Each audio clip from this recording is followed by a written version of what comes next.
Olha isso. Olha esse trabalho maravilhoso.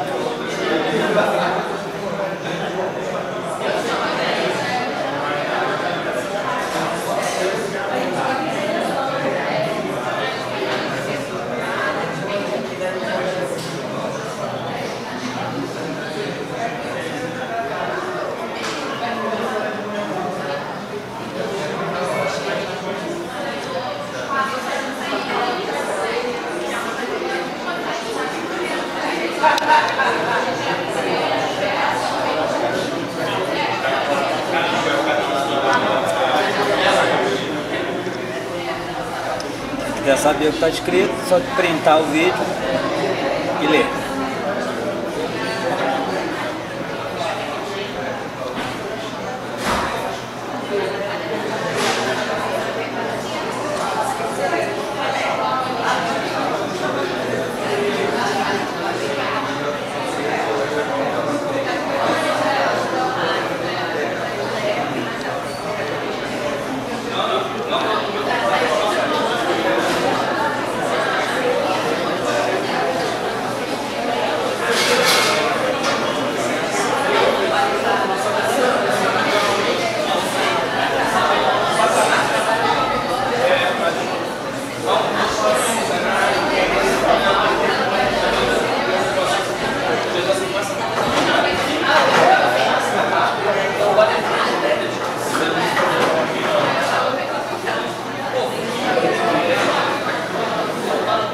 Esse está cheio da grama.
Depois desse cortejo, é com muita alegria que a gente inaugura o nosso evento. Sai bate-bola, bate-boletes, em movimento. Hoje a gente está preparando para vocês uma programação, né, que vai ficar ao longo do dia. A gente hoje está inaugurando uma exposição, a nossa exposição que vai ficar aqui durante a semana. Na nossa exposição a gente traz um trabalho desenvolvido por dois alunos pesquisadores aqui da PUC, Humberto Marceli, da Marceli Soares, fizeram uma experimentação com a nossa coleção de Vai Artes, um experimento de uma mistura estética, da cultura pop com a estética de bate-bolas. A gente traz para vocês também uma coleção de fotos e vídeos, de registros feitos pelo nosso grupo, o grupo de alunos das nossas empresas a campo, da saída de popularização de bate-bola. A gente traz duas fantasias também, fantasias do ano passado, da turma Fascinação. E temos também os hinos, letras de hinos, e ali no computador vocês também podem escutar alguns dos hinos produzidos pelos bate-bolas para as saídas. Agora a gente vai...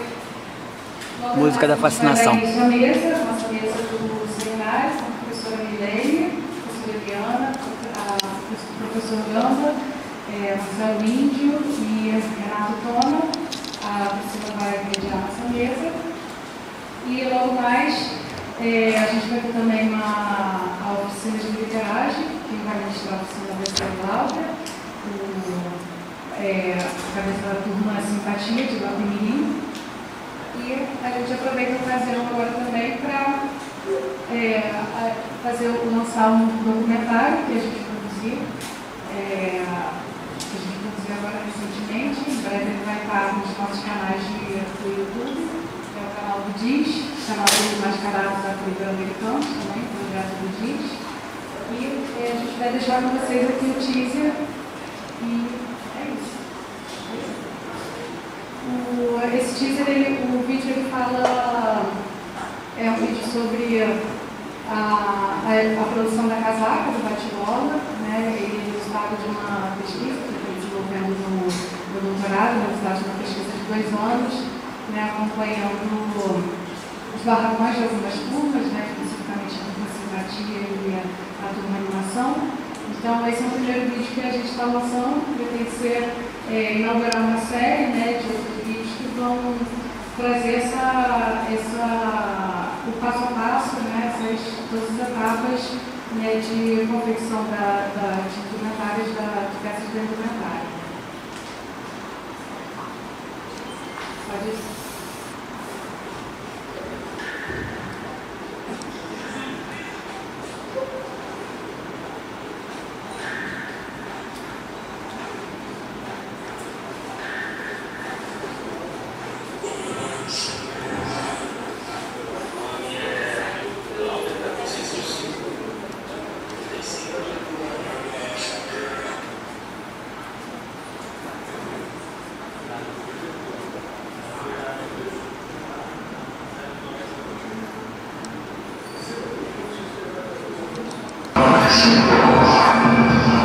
Eu sou artista plástico e eu trabalho com bate-bola, né? Então, para ter uma simpatia mais específica.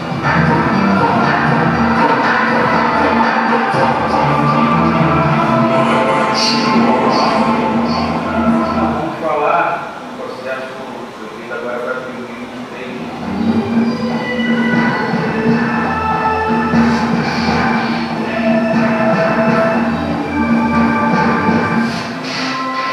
Parte tecnológica, comunidade, mas o trabalho manual é mais da parte.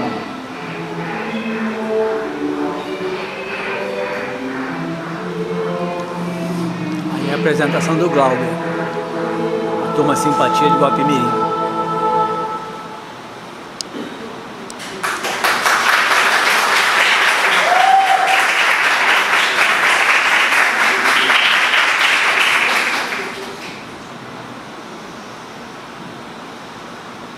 Então, vocês viram o teaser do documentário, terminando, né, a parte da edição. Em breve vai estar no canal Bate-Bolas Afro-Americanos e também no canal do Laboratório de Sinais de Histórias e muito em breve. Bom, muita alegria também estou aqui hoje. Sou a Priscila Andrade, faço parte do grupo de pesquisa do Laboratório DIS. Bom, esse evento que a gente está apresentando hoje, ele foi contemplado no edital do Instituto de Altos Estudos em Humanidades, no edital do ano passado, 2022. Foi uma proposta, um projeto escrito a 6 mãos, por mim, pela Fernanda e pelo Gamba, que é o nosso orientador, coordenador do grupo de pesquisa. E ele um desejo nosso antigo, né, de mostrar os trabalhos que a gente vem realizando desde 2017, pesquisando a cultura bate-boleira, que é uma cultura popular, periférica, urbana do Rio de Janeiro. Uma cultura que está distante da academia, tanto geograficamente como em sua temática, considerando que a manifestação dos bate-bolas, embora tenha uma grande difusão e representatividade fora dos grandes centros urbanos, permanece ainda desconhecida por muitos habitantes de territórios privilegiados e da universidade. Mas isso vem mudando. O cenário que a gente vê hoje é diferente.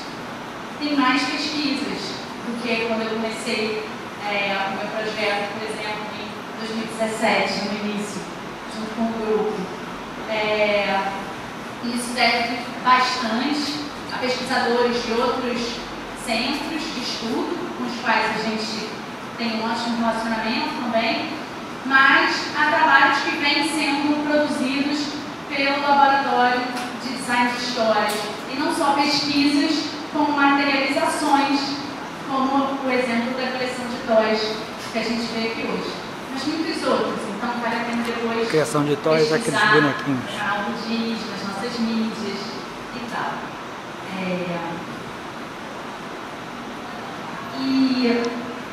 Bom, a nossa mesa, ela vai colocar em diálogo os protagonistas, alguns protagonistas da manifestação e pesquisadores da PUC-Rio, de 3 diferentes áreas de pesquisas em humanidades: educação, letras e artes.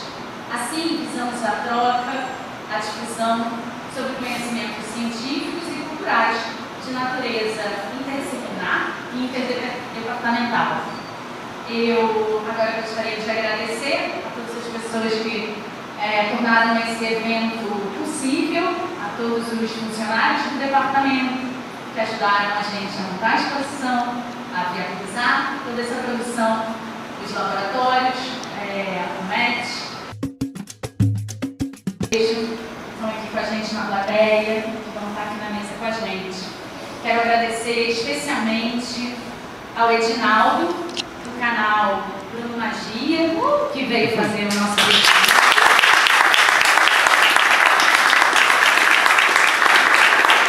Obrigado, gente. Obrigado.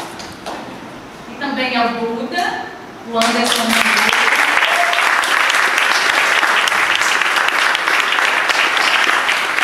O Buda é o cabeça da turma Fascinação, a turma da qual eu faço parte. Eu vesti essa fantasia.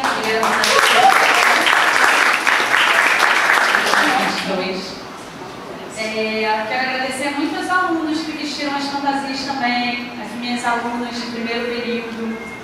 Estou muito contente e a gente vai dar início à nossa roda de conversa. Eu quero chamar primeiro o Marcelo Índio.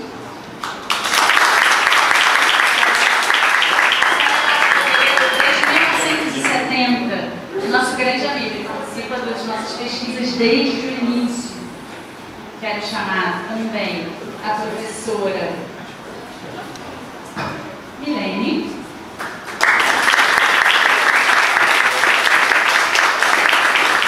Milene é coordenadora do STETPOP, laboratório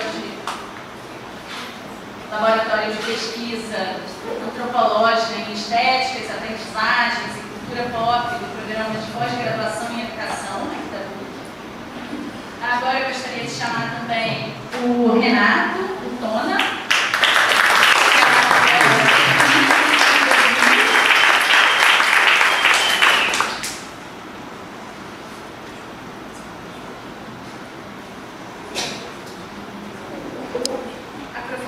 Agora eu gostaria de chamar a professora Liana. Eu sou coordenadora de estudos naves de narrativa e interação social do programa de pós-graduação em estudos da linguagem do Departamento de Letras. E meu mentor,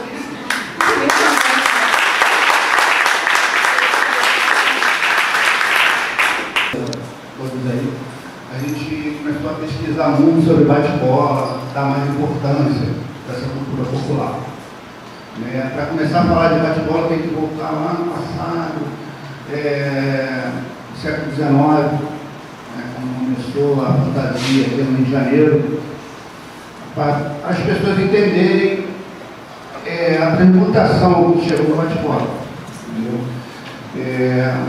Dentro da minha pesquisa, o Clóvis, o bate-bola, se chamava Clóvis.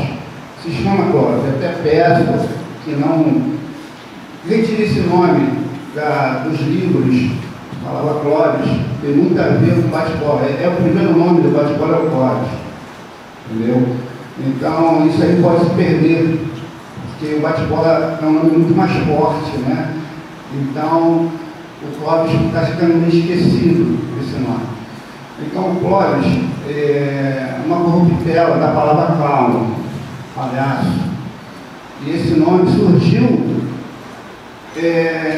no Carnaval Carioca, no centro da cidade, a palavra Clóvis. E muita gente, né, perguntava de onde que surgiu esse nome. Uns achavam que foram os alemães. Não foi os alemães, foi os carioca mesmo que inventaram esse nome, Clóvis. Ninguém sabe o motivo, mas tem uma crônica num jornal, eu pesquisando, que diz que um rapaz foi procurar a fantasia de Clóvis e queria saber o que era Clóvis. Aí foi seguindo a menina, quando chegou na loja era uma fantasia de palhaço. Isso aí que é Clóvis, a fantasia de Clóvis era um palhaço. Então, quando a palavra Clóvis surgiu, ficou marcado como Clóvis. Antes do Clóvis, existiam outras fantasias. O Clóvis veio depois. Aí volta a parte, eu acho, sensacional, que é a miscigenação na cultura. Porque englobou muita coisa, porque o carnaval de rua, antigamente era feito em cima do intrudo do português. O intrudo era pura violência, era tacar limão de cheiro com urina nos outros, era uma brincadeira muito violenta.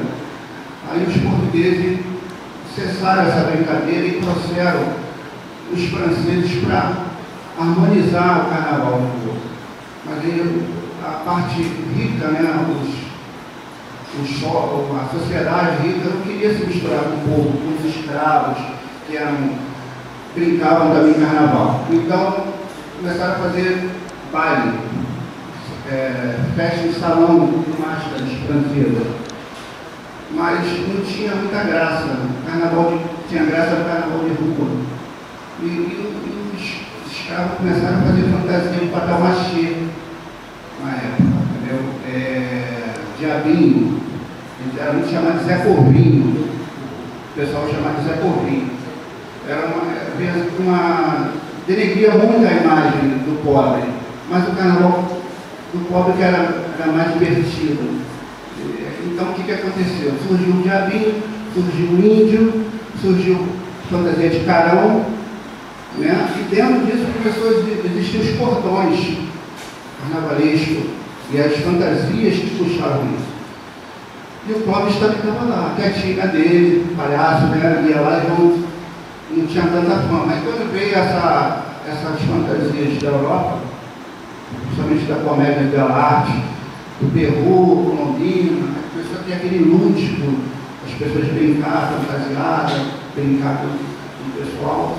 E isso aí foi trazendo até a década de 30, que surgiu os alemães.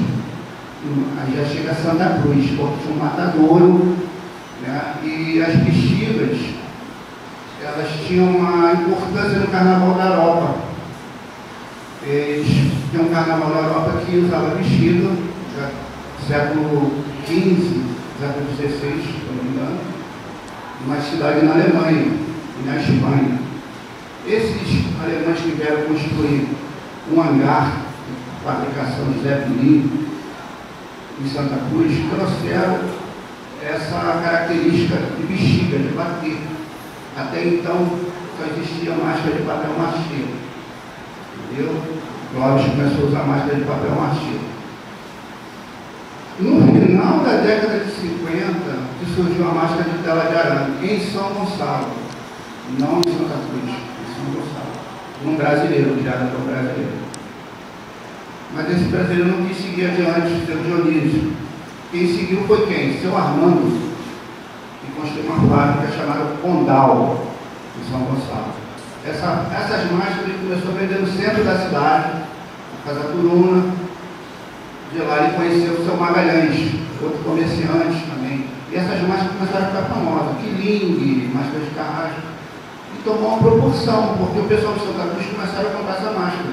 Vinha da Via Férrea, né, de Santa Cruz para o centro da cidade, comprava essas máscaras e levava para o Carnaval de Santa Cruz. E surgiu o bate-bola, a vestida com a máscara daquela de arame. Aí criou o estereótipo de bate-bola. Até então era chamado de Clóvis. Entendeu? E o bate-bola me surgiu, o nome de bate-bola na Zona Norte. Aqui na Zona Norte eles chamavam de bate-bola, na Zona Oeste de Clóvis. Mais ou menos até hoje é assim. E começou a ter uma transmutação no bate-bola. Quando começou a ter essa transmutação? Na década de 80. Por quê? As turmas de bate-bola na Zona Oeste, cada um fazia sua fantasia por conta própria. Não existia turmas de bate-bola. Entendeu? Existia, cada um fazia o seu e fazia uma turma. Então, quando surgiu o bate-bola pirulito, né, o pessoal que chama de bate-bola de estrada, foi em Santa Cruz. Santa Cruz começou a vender essas fantasias e vender no centro da cidade. Só que no centro da cidade vendia aquela de bandinha, de um lado do outro, que era palhaço. Começou a usar essa máscara e virou Clóvis. Mas aí o termo bate-bola começou a ficar muito forte na Zona Norte. Veio se arrastando Santa Cruz, Santíssimo, Campo Grande. Campo Grande também esses alemães participavam, inclusive o seu Armando, né, falecido, que me contou a história, que ele conheceu esses alemães de Campo Grande, não de Santa Cruz. Teve a ideia de fazer as máscaras também, continuar com as máscaras do seu Dionísio. Só que as máscaras dele ficaram muito famosas. Né? E o que aconteceu? O bate-bola, ele já foi marginalizado já desde lá, desde aquela época. O que acontece? O bate-bola era usado muito mesmo para fazer coisa errada, brigas, né? As pessoas tinham medo. A fantasia de bate-bola, no começo, era para impor medo nas pessoas. Era uma característica. Né? Só que durante, na época chegando na década de 80, vai chegar lá, eu tenho que explicar para o seu Magalhães, ele começou a vender essas máscaras e criou um concurso em Marechal Hermes, no final da década de 80. Aí começou a popularizar na Zona Norte a fantasia, começou a criar turmas de bate-bola. Na Zona Oeste já existia, realengo, umas turmas pequenas, sem muita expressão, mas eles não participavam do Carnaval na Zona Norte. Quando o seu Magalhães, um comerciante, teve essa ideia, começou a surgir várias turmas na década de 80, que inspirou ao redor. Guadalupe, Honório, Madureira, Campo Grande, Cascadura. Então, foi crescendo o carnaval de uma certa forma, devido à competição. Ele criou um concurso, e dentro desse concurso, ele teve uma ideia de cada turma tinha que lançar algo novo. Aí que fez a transmutação. O bate-bola mudou de característica. Em 86 veio uma turma em Marechal, lançou essas penas voar, dali. Aí veio, o outro lançou a saia, o bate-bola era feito de macacão, era um macacão de perna. Aí veio a saia. Aí começou a ter mudanças devido à competição e rivalidade. Porque todo lugar que tem competição tem rivalidade. As turmas começaram a rivalizar. Querendo ser melhor uma que a outra. Isso existe até hoje, né? Mas faz parte do processo. Então, o bate-bola teve uma transmutação e não parou mais. Abriu um campo para a criação e as pessoas não perceberam. Cada ano tinha um lançando algo novo na fantasia. O pessoal, Marcelo, vamos lançar, vamos fazer uma turma. Aí eu resolvi fazer uma turma. Vamos lançar. Aí eu pedi lançar agora, lancei renda. A gente tinha obsessão, era obcecado para lançar algo na fantasia para disputar. Isso aí que eles são muito tradicionais. Eles permanecem registrados, eles bate-bola registrado, eles não mudam. Isso é importante também, para que não se perca quando começou a fantasia. Então a Zona Oeste, Santa Cruz, Padre Miguel, eles mantêm a fantasia um pouco mudada, Antigamente era uma coisa bem curtida, hoje são gigantes, colocam, também tem vaidade, quem coloca mais pano, se você botar pouco pano, você está perdendo para mim. Então, isso na fantasia de bate-bola foi se criando vários segmentos. E São Gonçalo é uma coisa que muita gente não pesquisou. Em São Gonçalo existia o terror. Também usava máscara na década de 60, o terror. Eu queria agradecer muito, e não só pelo convite, mas pela Priscila e o Gamba, né, estarem trazendo para a gente mais desse mundo. Eu venho, né, quer dizer, pesquisando já há muitos anos no universo estético periférico carioca, mas a partir do funk. E claro que o bate-bolas, ele está ali, né, quer dizer, são universos que se interpenetram. E eu sempre, quer dizer, acompanhando mais o material da Priscila, eu sempre falei muito sobre isso. Né? E hoje isso ficou mais claro ainda ouvindo as músicas e ouvindo o próprio índio. Né? Então eu vou falar um pouco a partir dessas, vamos dizer, interfaces. Né? Como uma antropóloga, então estou no departamento de educação e sou antropóloga, interessada na estética, sobretudo em sua dimensão adjetiva e performativa, que tem como campo de investigação as artes estéticas periféricas a partir do funk carioca.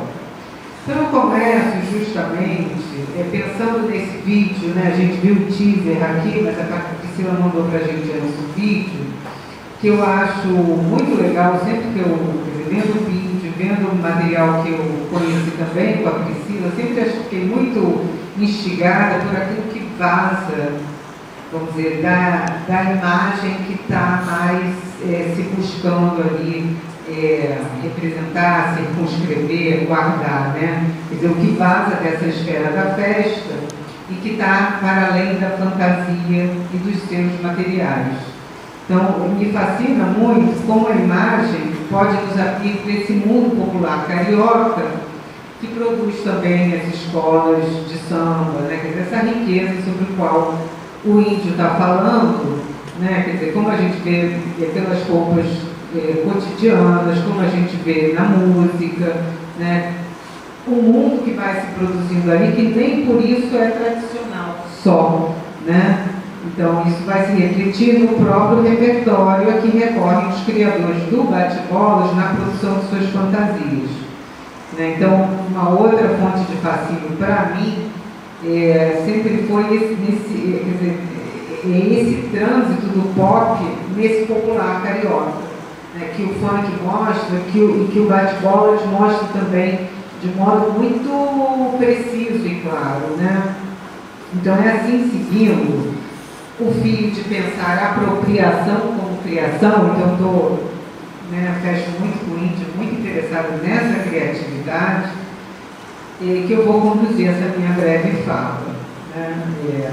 Também formada pela tese de doutorado da Priscila, em cuja banca eu estive. Então, esses adereços todos, músicas, danças, performances, são produzidos nas oficinas e estúdios sediados nas periferias e subúrbios cariocas, né?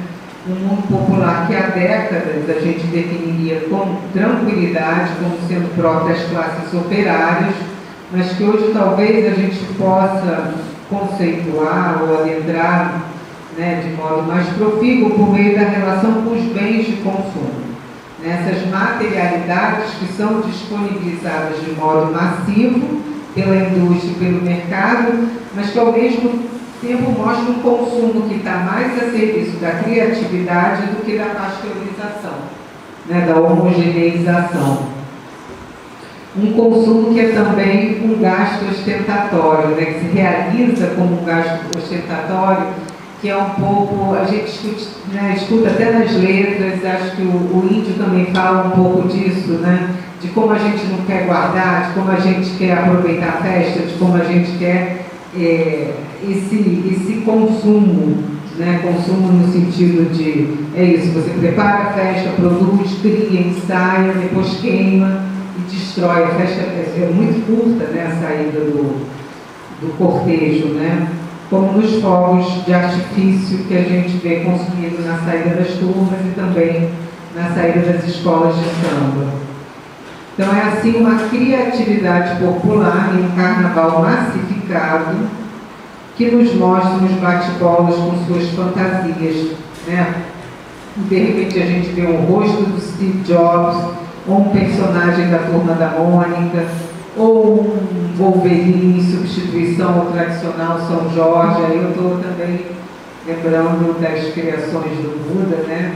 Ou ainda o Ilhós, né? Que eu acho isso muito legal, né? O Ilhós que a gente que está aí no mundo da moda associa muito a punk, a jeans, e o Ilhós está ali como quer dizer, como a possibilidade de você colocar na boca tanto a tradicional chupeta como o canudo, né, para bebida. E a chupeta que está ali também para evitar levantar a máscara e revelar uma identidade, né?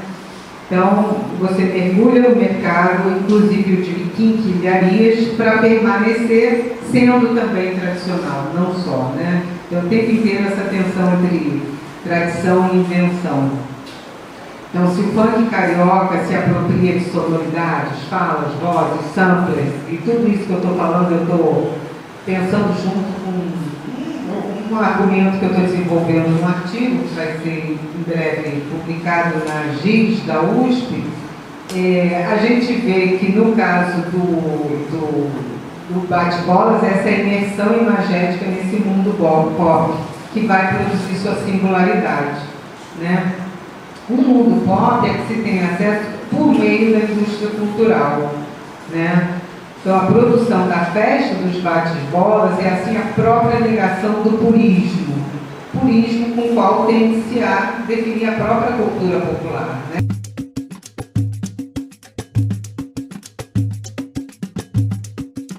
Já muito sofrido, passei por tudo isso, fui gostando mais, saí na primeira turma de bate-bola, se não me engano, em 2004 ou 2005, a primeira vez que eu saí numa turma, onde eu consegui realizar meu sonho, que era aqui sair da turma, e de lá para cá, mantive, estou até hoje, não pretendo parar. E falando do bate-bola, citando aqui o índio, pegando uma ficha dele, essa transformação que teve no bate-bola, ela passa, e hoje está adquirindo e entrando na mídia, ela retrata muito também aos termos usados hoje em dia e os termos usados antigamente. Eu digo assim porque antigamente era temas únicos. Era, por exemplo, vamos sair de Disney, a pessoa vinha com Pateta, era só Pateta. Vamos sair de Aladdin, era só Aladdin. E hoje nós temos uma vasta história contada em um bate-bola só. Tem pessoas que contam a história, vamos sair da Disney, só não conta Disney. Como Marcelo são dois grupos, com 100 e pouco mais de 100 casadas diferentes, ele contou a Disney inteira. Hoje em dia a pessoa conta uma história de qualquer artista inteiro. Tem um trabalho de realismo, trabalho de pintura simples, que a gente chama, né, que é de desenhos animados, e entre outros. Contando aqui a história da musicalidade no bate-bola, foi inserido hoje o funk, né? A gente chamou. Eu particularmente não sou fã, não discrimino, não sou fã porque eu gosto da identidade do carnaval. Carnaval, para mim, é machinha, axé, coisas que a gente só escuta no carnaval. Querendo ou não, infelizmente, pelo menos no Rio de Janeiro, nós só escutamos os 4 dias de carnaval para a semana, né? Que depois fica esquecido. Para quem não é do âmbito, eu escuto um samba em redondo todo, talvez em música também, galera, dentro do barracão, mas fora você não escuta, você não tem. Então, para mim, minha música tem que ajudar a gente, na linguagem. Mas é só para saída, só fica na saída. E pensando nisso, pensando também no São Magalhães, foi no carnaval dos anos 90, infelizmente não peguei, também de ser novo. Eu criei um evento em Santíssimo, chamado o Encontro das Turmas. E ele foi voltado justamente para isso, para resgatar um pouco da memória de São Magalhães. Infelizmente não pode ser mais contada. O seu habitat natural, que era o Marechal, devido às guerras e brigas, e eu consegui resgatar um pouco dessas ideias e puxar para a Zona Oeste, em Santíssimo. E começamos em 2019, foi um fracasso, foi no sábado, a associação pré-muito. Mas aí eu falei, eu tenho que ir, eu vou persistir nisso para ver o que dá. Mudei o dia, falei, vou fazer no domingo, fiquei o ano todo fazendo domingo. Quando chegou perto do carnaval, falei, vou fazer na segunda, que é um dia vago para a gente do carnaval. A gente tem a saída sábado, a saída domingo e Cinelândia terça-feira, tudo. Segunda-feira praticamente não tinha nada, não sei um coletivo, que é Raiz. E falei, cara, tem que ser uma parada ali, todo mundo vai curtir. Aí beleza, vou fazer na segunda-feira, marquei para 3 horas da tarde. Quando foi 5 horas da tarde, não tinha mais espaço. Graças a Deus. Mas isso, depois de um trauma do ano anterior, um trauma muito grande, mas o Luciano da animação, o Robertinho da mídia básica, os caras que, cara, faz, e vai desistir. E hoje, nós somos considerados um dos melhores carnavais do Rio de Janeiro. Agora estamos na Estação Santíssima. Esse ano foram contabilizados 97 turmas, até o último momento do desliga ao som. Lá tem que acabar cedo, por questões de moradores e tal. E tinha turma chegando ainda, o som desligado, não queria ir embora. Então eu falo do bate-bola com uma satisfação, não pessoal. Eu falo de bate-bola, para mim é coletivo, eu deixo o ego de lado, deixo a vaidade. Eu penso que o carnaval, para mim, com bate-bola, não pode ser só 4 dias. Tem que ser um ano todo. Tem que, em fevereiro, eu vou curtir o carnaval, mas em março, eu vou apresentar minha cultura como a escola. Hoje nós estamos aqui, isso aqui é um marco na história do bate-boleiro. Eu tenho toda a gratidão pela Priscila do Gama que inseriram nesse projeto dele, nessa pesquisa, e a gente não tinha isso. A gente era 4 dias de amor. Fantasia, estava escrevendo, rasgado pela fora, e passa o ano inteiro com anonimato. Hoje a gente está correndo atrás. Hoje a gente está vendo que bate-bola existe. Como a gente falou, tem bate-bola na escola de samba, tem bate-bola na mídia.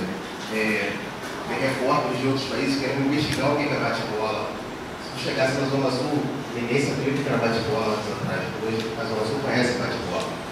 Então isso é uma questão gratificante demais para mim, e eu pretendo levar isso cada vez mais adiante, buscar outros meios, como já fiz palestras em escolas, quero fazer em novas escolas.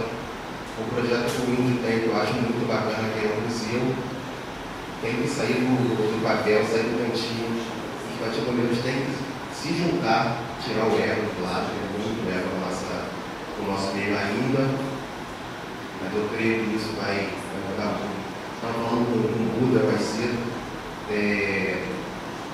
Hoje a gente estaria 50% lá fora da aplaudindo a gente, 50% está falando que é uma panela. Mas o Buda está mais de 2 meses botando no Facebook, nas redes sociais. Não vem ninguém. Mas é uma panela, como eles dizem. Mas é o ego. As pessoas querem estar dentro, mas não querem misturar na panela. Então, não vai ser divulgado. E a mensagem assim, que eu passo sobre bate-bola, para quem não conhece, para quem é de fora, muito marginalizado pelas grandes mídias. Chega a carnaval, a primeira coisa que eles fazem questão de colocar é uma briga de bate-bola, que é menos de 1% que nos representa. A nossa classe é muito maior que isso. Que olhem mais pela gente. Por trás de cada máscara tem um pai de família, uma mãe de família, tem um trabalhador, tem um sonhador, e por trás da gente também tem uma criança que é o nosso mascote, querendo se tornar a gente um dia, querendo ser um líder de turma, um cabeça de turma.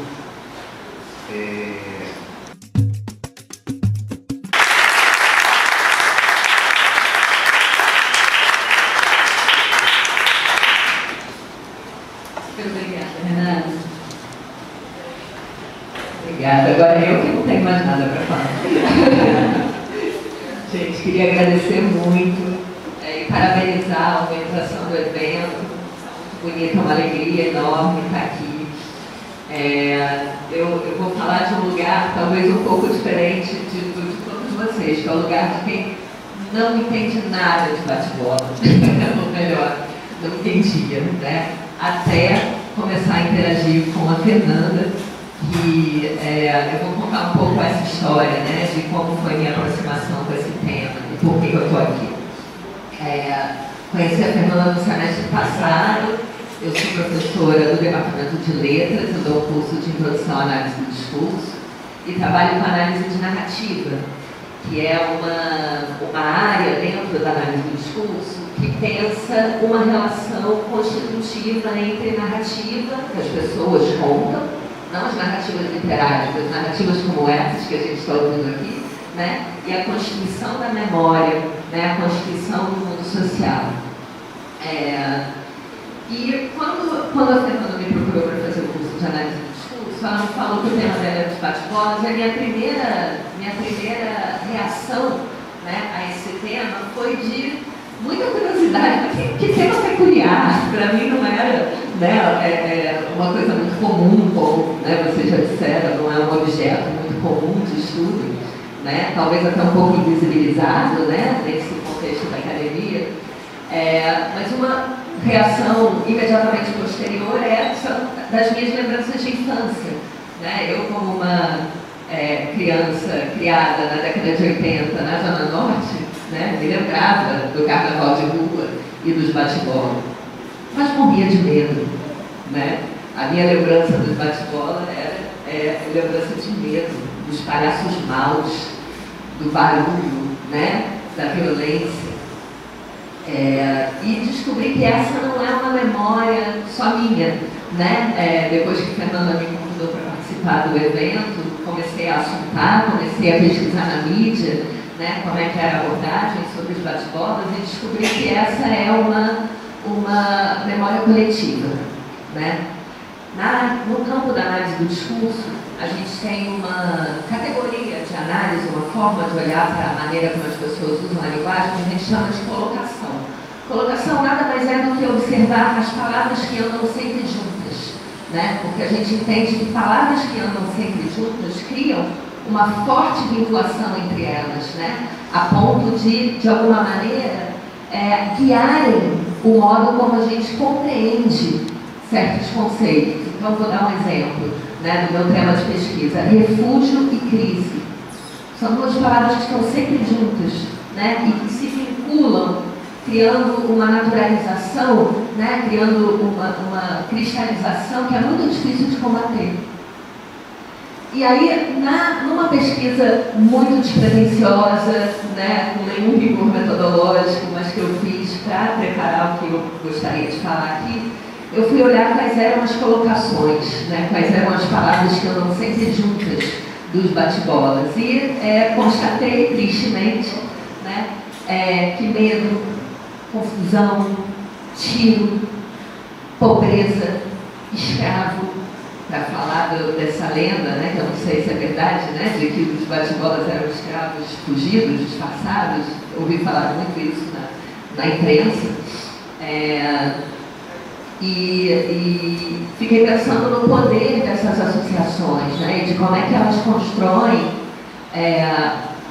para a comunidade de vocês um estigma muito forte e que é muito difícil de ser desconstruído, né? Estigma é estereótipo, né? E o problema dos estereótipos não é que eles sejam falsos, completamente falsos. O problema é que eles são incompletos. Quem diz isso não sou eu, quem diz isso é a Chimamanda Adichie, que é uma escritora nigeriana, que trabalha muito em cima dos estereótipos sobre pessoas africanas nos Estados Unidos. E aí, voltando ao meu contato com a Fernanda, né? Logo que o curso começa, eu fiz um roteiro, estou saindo completamente do roteiro. Se eu quiser passar do tempo, você me avisa, porque o problema é esse.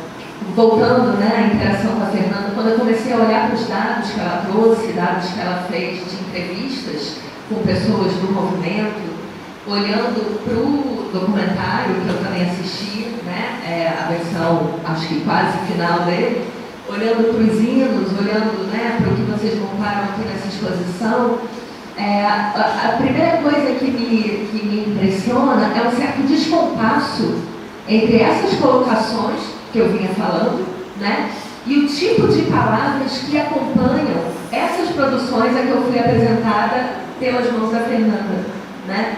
O campo semântico é completamente diferente do campo semântico do medo, da agressão, né? Eu fui apresentada a palavras colocadas com bate-bolas que são do campo semântico da arte, da técnica, né? Do cuidado. Quando vocês falam sobre processos, sobre as coisas que vocês fazem, o que vocês tornam mais relevante são os processos mentais, né? Como pensar a fantasia, como resolver um problema, como levar a cabo, né, uma ideia em relação à técnica da montagem das vestimentas. Uma outra coisa que me chama muita atenção é que nas narrativas sobre a prática simbólica, né, geralmente é o esforço o protagonista, é o processo o protagonista, não é o produto final, né? Quanto esse processo dá trabalho, quanto ele demanda tempo, quanto ele demanda esforço, quanto ele demanda dedicação. E como conciliar, né, esses dois universos semânticos tão diferentes, aquele da minha infância, né, e que coincide um pouco com a maneira como eu vi outras pessoas que não são vocês, né, pessoas outsiders falando de bate-bola, com esse novo a que eu fui apresentada. Na minha área, que é a análise do discurso, a gente costuma falar muito no poder da linguagem, né, tanto da linguagem verbal quanto da linguagem não verbal. A gente não entende, né, como é muito comum que as pessoas entendam a linguagem como alguma coisa que fala sobre a realidade, que fala sobre o mundo. A gente entende a linguagem como alguma coisa que produz a realidade. O evento que está acontecendo, que a gente está encerrando aqui no DAD, que é a Semana DAD, né? E tem esse nome aí, DAD, Departamento de Arte e Design.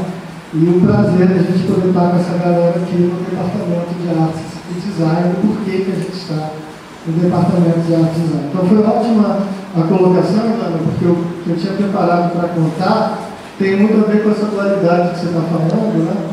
E, na verdade, eu sou da geração do índio, da realidade do índio, descobri numa época que a gente estava contando a história lá dos bate-bolas dos anos 70, e eu pensei em trazer essa dimensão do design, né, com esse papo aqui da Semana do Design, sobre um dos processos que ela falou, dessas tensões, né, entre os processos que relatam violência e os processos fabris de técnicas, né, que hoje a gente encontra, mas trazendo uma perspectiva muito biográfica de como, para mim, a maneira como eu encontrei os bate-bolas hoje, né, porque é uma história muito estapafúrdia da perspectiva cultural, porque eu saí a minha infância toda de bate-bola e adolescência, na Zona Oeste do Rio, nos anos 70, e por um processo de desenraizamento, que hoje eu estou escrevendo um texto sobre desenraizamento, eu me afasto da manifestação. E a maneira como eu me reaproximo é estando em Portugal e vendo a manifestação dos caretos de Podência numa determinada exposição, e me emociono porque falei, isso é bate-bola, né? Esses caretos aqui do norte de Portugal são exatamente o que a gente fazia, alguns com bexiga, graveto, e as roupas listradas, exatamente essas parecidas com o que o mundo descreve em Santa Cruz. E eu volto decidido a ver essa minha infância, esse meu passado, e encontro um universo que eu desconhecia integralmente, a participação em turmas, o formato da fantasia, tudo para mim é profundamente novo. E aí eu falo desse episódio para falar também do design, porque eu acho que esse vão foi um vão de desenraizamento, porque eu acho que o design, na época que eu estudei, ele era um processo de desenraizamento. Eu precisei abandonar todas essas referências do subúrbio, dessas práticas, e abandonar como anulação mesmo, sem ter consciência, né? Para me tornar um designer dos anos 80. né? Então, nos anos 80, ser design era necessariamente se desenraizar desse vocabulário, mesmo que não como um projeto consciente, articulado, mas como alguma coisa que eu devia fazer para penetrar no repertório estético, de vocabulário e de produção, que não era o do meu universo cultural. E eu acho bonito da gente estar aqui hoje, porque hoje o design não é mais essa busca de desenraizamento. Até no nosso currículo ampliado, com a Gabriel, o pessoal que daí André, da primeira disciplina, é uma busca clara pelo contexto desse aluno. Quem é essa pessoa, de onde ela vem, o que ela faz, porque o design só vai poder ser produzido a partir desse universo. Mas isso é muito novo, né? E aí eu tinha separado esse desenraizamento biográfico por conta de trazer uma coisa que a Helena falou, que é natural que quando eu vou encontrar esse novo bate-bola, 30 anos depois, eu acho como nostálgico, e muita coisa eu não gostei de ver, poxa, a fantasia mudou, poxa, não é mais individual, poxa, eles tinham uma máscara que antes, na minha época, a gente saía com a máscara de um lugar distante, para que ninguém no bairro soubesse quem era a gente, a roupa ficava anônima durante o período todo. Então eu peguei esses dois momentos, do aprendizado que eu tive com todo mundo do DIT, a campo, e de aprender a me apaixonar por esse novo bate-bola que eu desconhecia, uma questão particular no rito que eu gosto muito de falar, que é o rito de passagem. Porque lá nos anos 70, o bate-bola era o rito de passagem da criança e do adolescente. Eu passei a primeira fase, atravessando Santa Cruz para Sepetiba, com pânico de passar no carnaval pela linha do trem, que eles vinham no carro, bater com a bexiga, e aquilo me assustava profundamente, mas eu tampava os olhos para ver o bordado do colete, aquelas pessoas que usavam luvas, né, que eram mágicas com aquelas máscaras. Depois a gente tem uma segunda fase do menino do subúrbio, que a gente fica um pouco maior e conseguia ir atrás deles provocando com gritos, né, dizendo bate-bola, não gosta de mulher, e a gente fazia as frases de provocação e saía correndo, porque eles vinham atrás da gente gerando um pique. E você já estava um pouco maior, né, para isso. E até o momento que você está com uma idade que você pode se vestir de bate-bola e participar do jogo do outro lado, por isso o rito de passagem do menino. Né? Esse rito, ele se perdeu, né? De fato, o que a Ana fala, a discursividade sobre a violência, ela maculou uma violência e um medo que era, como o Índio várias vezes já falou, né? Uma encenação e uma necessidade importante para uma cultura, porque em todos os lugares do mundo onde há o festejo do mascarado, a função é uma ruptura dramática dos papéis identitários que surge do susto, é o medo de não saber quem está ali, que provoca todas as emoções das culturas mascaradas, e, no entanto, a violência da periferia, a violência policial, a criminalidade, foi impedindo esse jogo que ele continuasse da mesma forma. No entanto, o que a gente poderia pensar de que morreu no rito de passagem, eu acho que o que a Ana traz sobre a técnica, a dimensão artística, o fazer, me mostrou outro rito de passagem de profundo enraizamento, do qual eu fui desenraizado, né? Porque todas aquelas técnicas que eles fazem são aprendidas, os jovens já trabalham dentro dos ateliês, produzem para os mais velhos, vão fazendo as fantasias, querem participar de turnos, depois eles se constituem líderes de turnos, depois eles criam seus ateliês, produzem máscaras e se tornam designers dessas fantasias nas suas localidades, nas suas práticas, num processo totalmente autônomo, orgânico, de crescimento profissional e artístico. Então, perdeu-se o rito, que é o do medo, do susto e da maturidade do menino, para se ganhar um outro rito, que é de uma formação profissional em artes e design, que é o que hoje a gente, quando vê fantasias tão diferenciadas e requintadas, a gente encontra. E aí, para acabar, eu gosto de contar um caos, a gente tem vários causos nesse campo, que aconteceu na saída do Cássio, que eu esqueço o bairro do Cássio, acho que é Nório. A gente estava lá esperando a saída da turma do Cássio, fantasia já pronta, e começa a chuviscar como hoje. E o Cássio decide que se vai ou não vai sair, porque poderia estragar a fantasia a primeira saída com a chuva. E eles não saem, não saem. E havia um integrante da turma, da faixa etária do índio mais velho, que começou a ficar irritado com aquilo, já tinha bebido um pouco, falou: isso é frescura, não vai sair só por causa de chuva, bate-bola tem que sair, carnaval você sai, estraga, depois faz de novo. E todo mundo: não, espera, que vai parar um chuvisco, saímos amanhã.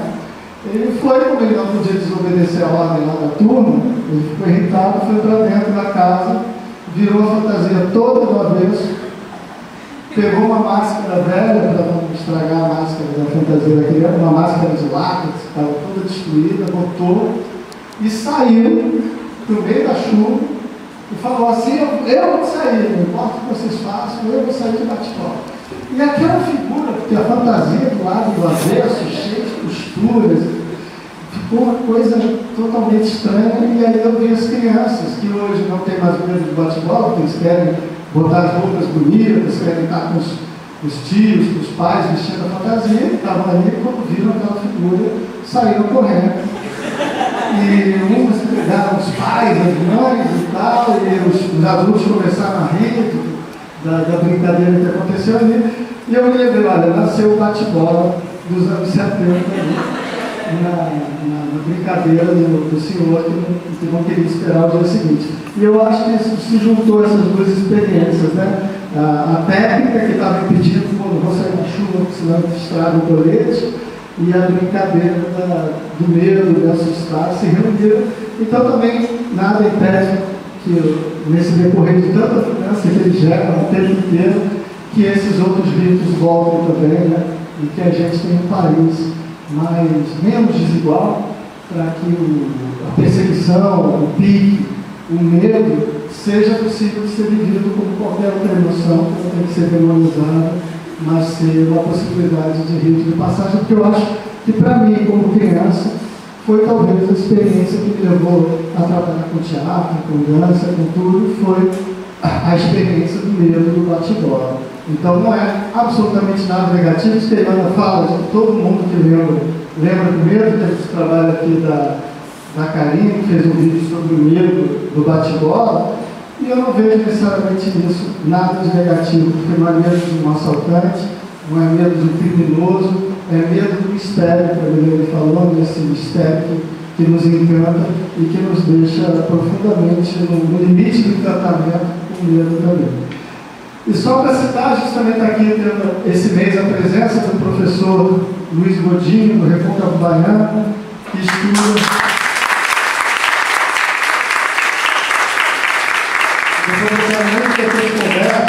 ele estuda os caretos de Nilo Peçanha, que é um mascarado da Bahia, que tem um componente totalmente distinto, porque ligado à cultura nagô, ele não é um careto de carnaval, mascarado de carnaval, mas um mascarado fúnebre do Dia dos Mortos, né?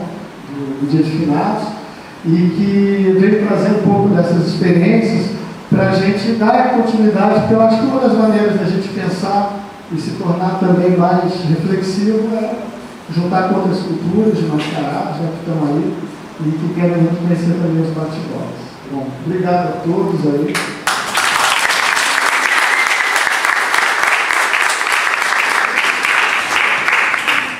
Obrigada a todos também. Agora a gente queria abrir para perguntas, comentários, quem quiser participar, é só vou passar o microfone para quem quiser participar, porque a gente está gravando. Um acompanhamento delicado, e eu citaria por trás disso tudo a figura do pai, né? Porque eu acho que ele se torna isso tudo antes de ser um pai que vai buscar o desejo no lugar dos filhos, né? E se dá muito obrigado, você está aqui também registrando a gente. Obrigado.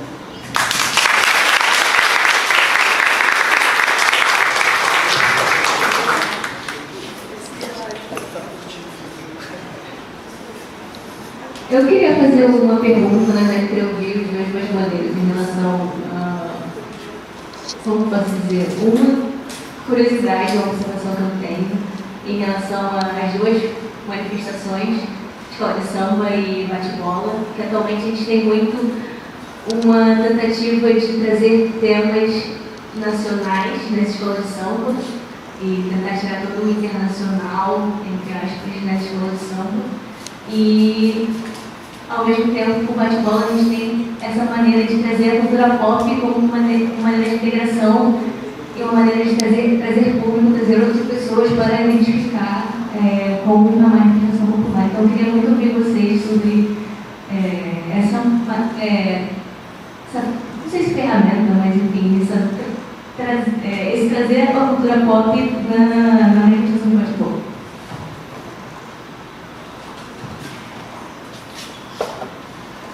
Então, eu vejo hoje não uma diferença, mas eu acho uma associação entre o bate-bola e a escola de samba.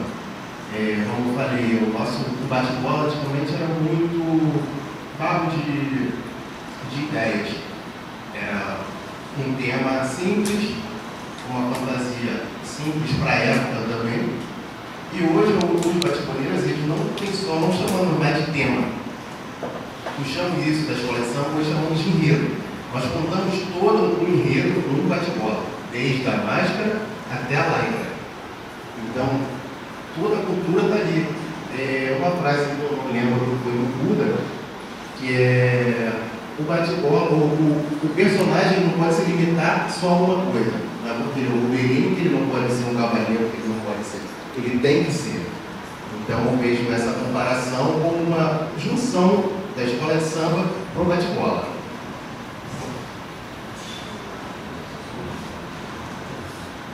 Então, respondendo a sua pergunta, a escola de samba, pela minha pesquisa, elas, na década de 40, se não me engano, houve uma associação, eles criaram uma regra para colocar enredos folclóricos, só enredos que enfatizassem a cultura nacional. Então, naquela época, até a década de 80, só podia ter enredo com temas nacionais. Não poderia falar da Disney e mais ou menos isso.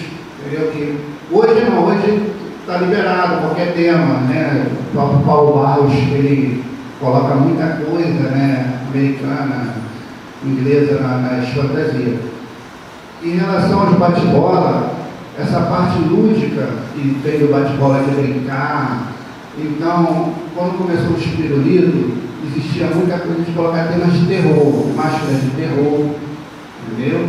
Então, o lúdico de brincar antigamente de bate-bola era justamente o terror, de botar medo, aqueles 4 dias. Ninguém sabia quem era que estava botando medo. Eu mesmo colocava minhas primas para correr, batia muito nelas. A brincadeira era bater, era bexiga de boi. Passava tinta e areia. Então, isso é uma cultura. A gente é doutrinado para aprender aquilo. Então, vai passando de um para outro. A gente, uma vez, não sabia o motivo porque estava batendo, fazendo ela chorar. E eu não queria parar de bater. Era uma coisa, sabe, insana. Até o dia que eu conheci a sombrinha. E foi difícil para me separar da bexiga para a sombrinha. Porque eu não achava legal ficar com a sombrinha na mão. Eu gostava de bater no chão, bater nos outros, bater no meu cachorro. Uma vez eu levei uma surra do meu tio. Ele não sabia que era eu, bati no meu tio. Ele rasgou minha máscara de borracha até o meio. Aí eu fiquei, minha mãe pegou, me agarrou assim, não é meu filho. Minha mãe falecida já. Ela disse, não, pelo amor de Deus, meu filho, eu batendo no meu tio, achava graça. Aí peguei a máscara chorando, costurei ela toda, vou me vingar dos outros. Fui para outra, bater de novo. Então, isso faz parte da cultura.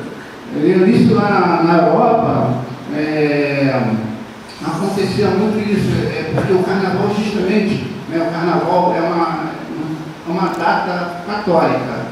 Então, o que acontece? Quando chegava a época do carnaval, havia na Idade Média essa possibilidade de você bater no rei, o rei se fantasiar. Era uma mistura de sociedade. Era um pobre poder se bater falar mal da rainha, jogar água de cheiro na rainha, a rainha achava graça. Então, era lúdico. Né? Então, quando o bate-bola de sombrinha surgiu, até os bate-bola de período começaram a colocar temas infantis, para não assustar mais. Ah, não vou botar. Porque trazia uma mentalidade, é uma quebra de regra. A arte é isso, quebra de regra. Uma vez que o Picasso falou isso, aprenda todas as regras para depois quebrar. Né? A gente tem que sair primeiro pelo ruim até chegar no que a gente gosta.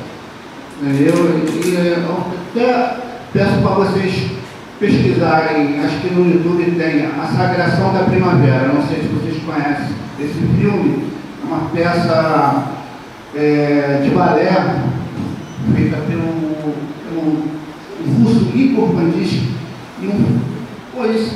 Essa peça de balé resume tudo que eu estou falando.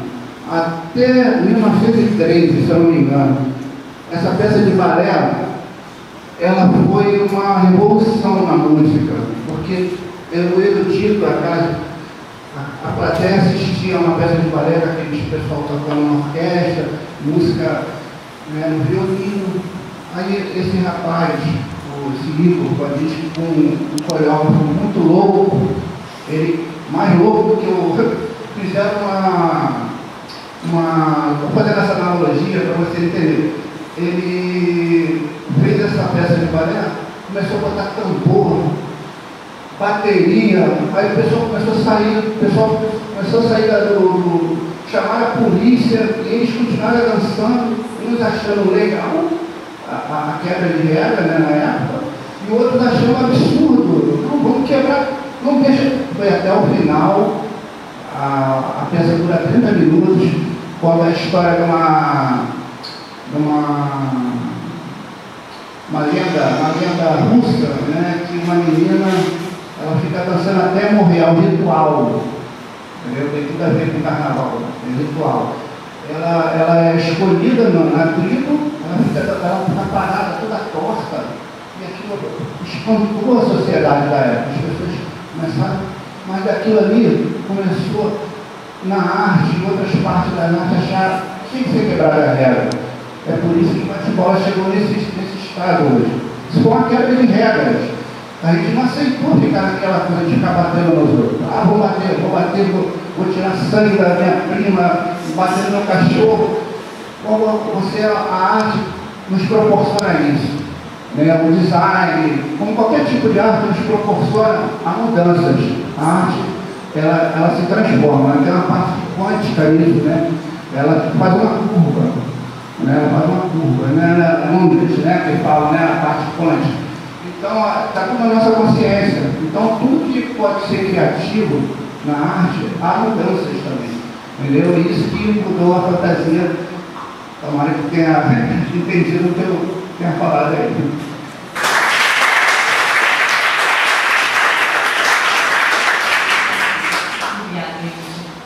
No primeiro ano de vacinação, a conquista fantasia do carnaval, que eu nunca sei, de fantasia nenhuma, pelo fato de uma religião diferente. Eu não gosto da fantasia. Então, no primeiro ano de carnaval que eu curti foi de fascinante, que era uma turma feminina para uma fascinação, em 2013. Depois daquele ano, acompanhando a turma, vivendo o bate-bola, aquele que está ali agora, me bateu a curiosidade de sair de bate-bola. Eu nem sabia que bate-bola foi. A primeira vez eu fui mulher, eu não sabia o motivo. Eu fiz também na técnica de faculdade, foi sobre bate-bola também. Então, quando você é a primeira vez de bate-bola, vista a fantasia masculina, cara, eu nem sabia desse detalhe, e é aquilo que eu te falo mesmo, a liberdade de você vestir a fantasia, porque a minha fantasia é igual dos meninos, não ninguém sabe que era eu com base a fantasia, mas você tem a liberdade de sair.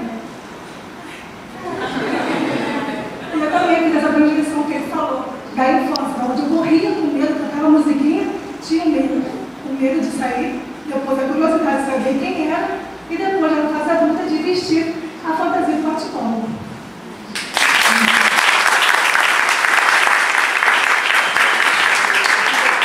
E a Amanda incentiva várias mulheres, né, a botarem a fantasia, que é tradicionalmente masculina, né, como eu mesma. Deixa eu falar. Deixa eu falar. aí não tinha kit. Não tinha kit. Você dava as suas roupas mesmo do dia a dia, um short, o mais confortável para colocar. E quando eu comecei a ser na fascinação, com essa camiseta masculina, o meu primeiro kit, também mudando até aqui, isso, blusa larga. Isso aqui é novidade na turma e hoje na atualidade também, porque eu não tinha kit. Então, é um short sabe, também. Então, isso aqui também é novidade para as meninas no mundo do bate-bola, que é onde você tinha que usar sua roupa. Ou então o kit masculino. O kit masculino. Só que agora, como também tem meninas saindo de fantasia, as turmas se fazem um kit masculino e um feminino para as meninas.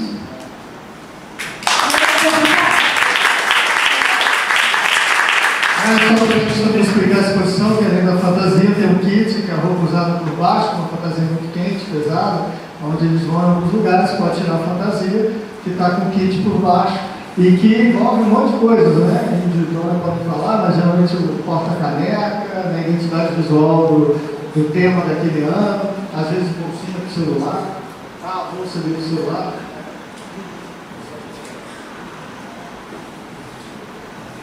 Obrigada, Ana. Alguém mais? Sim, Glauber. Pode deixar que eu vou.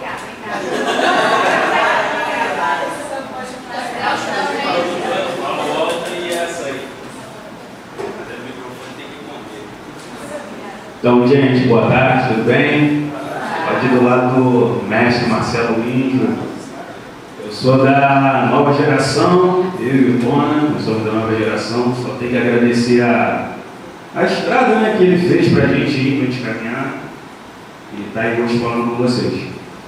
Como foi citado no documentário, um pedacinho, né, a professora falou que eu me apresentei como artista plástico, eu venho também do campo acadêmico, onde o Ganga me fez um convite para o mestrado.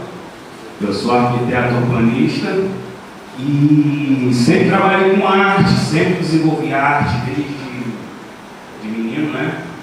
E esse convite que a gente vai tentar estreitar essa parceria, vamos fortalecer isso aí, para tentar unir, Marcelo, esse campo nosso, trazer o bate-bola para dentro da academia, para um perfil de um bate-boleiro, né? Acredito que a gente estreitando isso aí, eu vou ser um dos primeiros aí a contribuir com isso aí.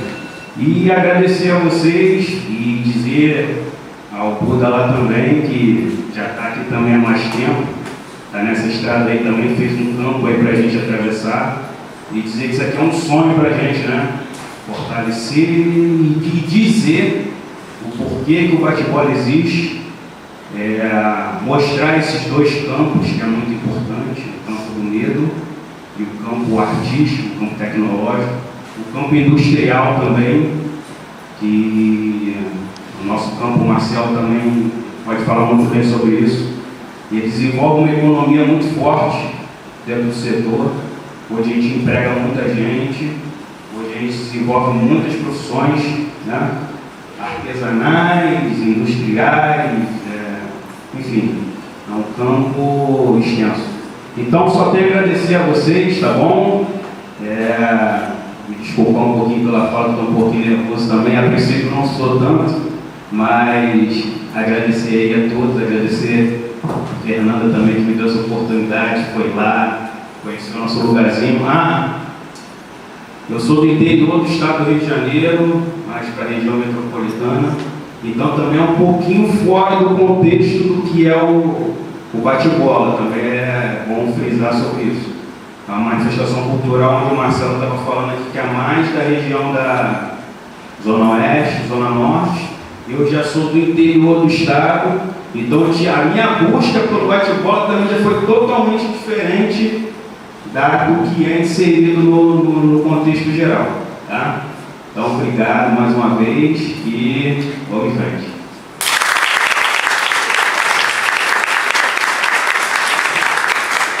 Hoje às 2 horas a gente vai ter a oficina de literagem lá na Casa 17 com o Glauber ministrando, né? E as inscrições são na hora mesmo, por ordem de chegada, mas a gente vai tentar aceitar todo mundo. Não ser arriscado falar isso. A gente vai montar grupos, duplas. Eu queria agradecer o Prelo, né, e o Léo, que produziu as telas, e por toda a disponibilidade da sala, de tudo que a gente vai precisar então, também nessa oficina.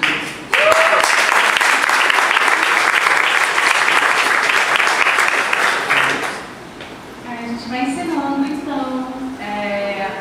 Pra gente foi também uma realização assim, estar aqui hoje com os nossos convidados, trazer essa conversa para cá, conversarmos junto, né? A gente sempre teve essa preocupação na pesquisa, né? De fazer essa pesquisa junto com vocês, junto com os nossos amigos, colegas de trabalho, enfim, aprofundando as questões, as reflexões. Então, bem emocionante o que a gente viveu aqui hoje. Obrigada, gente.